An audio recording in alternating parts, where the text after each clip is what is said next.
Please join me in welcoming right now to Cinema Showcase, Mr. Nick Nolte. Nick, thank you for taking this time out. It's very good to see you. It's good to see you. Thank you. First of all, let me offer my sincere congratulations to you on your film, The Prince of Tides. I think this, the character you play, that of Tom Winkel, was a very complex character. Maybe, would you say certainly one of the most complex you've ever played? Oh, I could say, yeah. Yeah, I think so. I mean, we cover so much territory in it, in the story itself. And from Pat's novel, you're covering family, past, all of this, and the dramatic story is big, big canvas. But from an actor's point of view, then, was it a tremendous challenge? Well, yeah, because because you have a lot of history to build up for the character. You know, you have to be pretty complete in your homework in that area. Rich Man, Poor Man had elements of this, of long, extensive inter-family relationships. So to get that right, you had a lot of relationships to develop with the mother, with Lowenstein, with your sister, with your wife, you know, and these were all male-female relationships, basic story exploring those relationships. Yeah, it was fascinating. I suppose as an actor, you would rather have something that challenges you rather than something you feel you can... You don't want to do anything that doesn't challenge you. Yeah. Otherwise, you don't grow, do you? No, you don't do anything. You just sit, you know.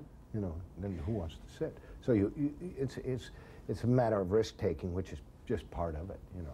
I think I once read a quote by Olivier, and he said that, and he said this when he was in his late 60s, early 70s. He said, an actor, no matter how good he is, never stops growing, never stops learning. No, you never do.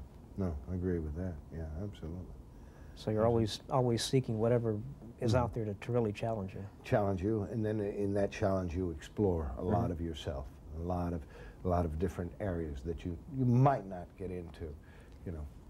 Now you have worked with some enormously respected filmmakers, Scorsese several times, Carol Reis, John Milius, and in this instance with Barbra Streisand.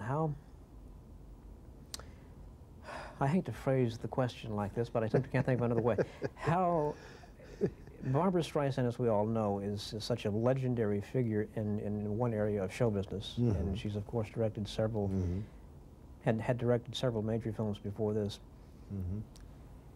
Now having worked with her as a director, as well as co-star, how do you feel about her as a director? She's a wonderful director. You know, Barbra comes from a great talent as a singer, having to present herself, learning how to present herself. She's been the main focal point.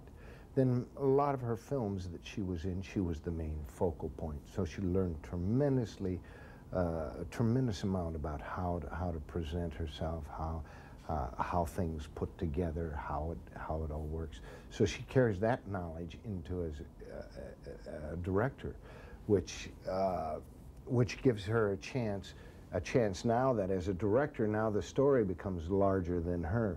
So now she's in a balanced position directorially to make a whole thing work, and not just Barbra. The focus has been on her a lot. Now as a director, she can get the focus off and take all of this knowledge that she's fought and learned and put this out into a whole vision of a story. So it's a really balanced place for her to be at. I mean, some people can't see it, but I sensed it immediately. So I think she's in a very comfortable place to put, and she has tremendous passion. She is obsessed, and this is a quality that all directors have, and it's almost a requirement.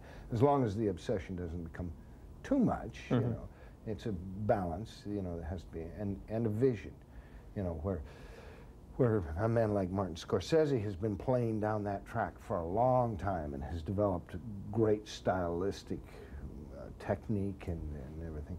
And Barbra is still exploring that, but she has all those qualities, plus the knowledge of how to present, you know, which she has learned. So it's a natural, logical leap for her to be in this. Well, how precise do you like your directors to be? with If directing you? it's just a matter of getting on the vision of the director. If you get on the vision that the director has and the material has, and it's all in sync, there isn't much communication that has to be. In this case, I wanted to work with a female director for a long time, and the reason I wanted to work with one, I'd talked to Lee Grant for years, but I felt that there would be, theoretically, just a theory, that there would be an exploration of feelings past the point that two males would explore. When you get a male director, a male actor, and you complete the emotional beat of that scene, they say, okay, that's fine, let's move on, we've got that. With a female director, and this was true with Barbara, we would do that, and then we would explore another feeling that bridges off of that, and another feeling, where the male has a tendency to stop at that feeling and says, okay, that's what I felt, that's fine, and doesn't go into the intricacies of a feeling-centered kind of way. So this is the fascination of working with her. Well, it worked beautifully, and I, again, want to commend you on the film and thank you very much for taking this time out. Well, thank you. What is she trying to survive? Oh, how the hell would I know? I think you do. Come on, Lowenstein, you're supposed to be answering my questions. Why'd she do it? Something about writing that book made her want to become someone else. And that was okay with you? It was not okay with me. I told her unless she resolved her own problems, no one else she'd become would have a chance. Is this what people pay you to do? Turn him into someone else? You're not listening to me. You haven't Oh, heard bullshit! What do you think I'm doing here every day? Complaining, avoiding, pointing the Oh, finger, fuck you, refusing to Lowenstein! take Fuck you, responsibility. Sigmund Freud and my sister Renata helping. The whole thing makes me sick. The way you're reacting makes me sick. Well, how do you expect me to react, huh? What if I'd done the same thing to your son? It's Come not on, the South same Carolina, thing. I'll change your name and turn you into a It's pescatarian quite quarterback. different, Mr. Wingo. My son didn't try to kill himself. Oh, give him time, Lowenstein. Give him time. Son of a bitch. Oh. God, I'll get you some ice. Oh, jeez. Oh, I see a big malpractice suit coming out of this, Doctor. I'm so embarrassed. What a day. I get dropped by a dictionary and I find out my sister's becoming a Brooklyn Jew. Here.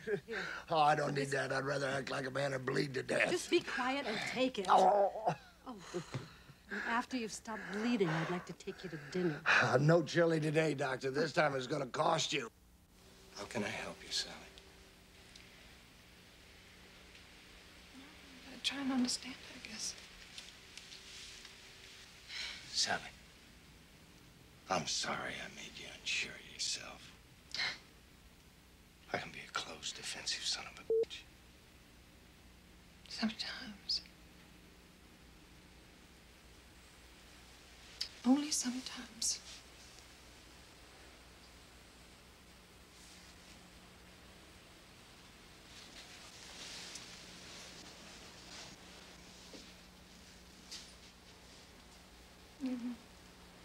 You coming in? I'll sleep here. Be too confusing. Yeah. Sally? Yeah. Thanks for asking, though.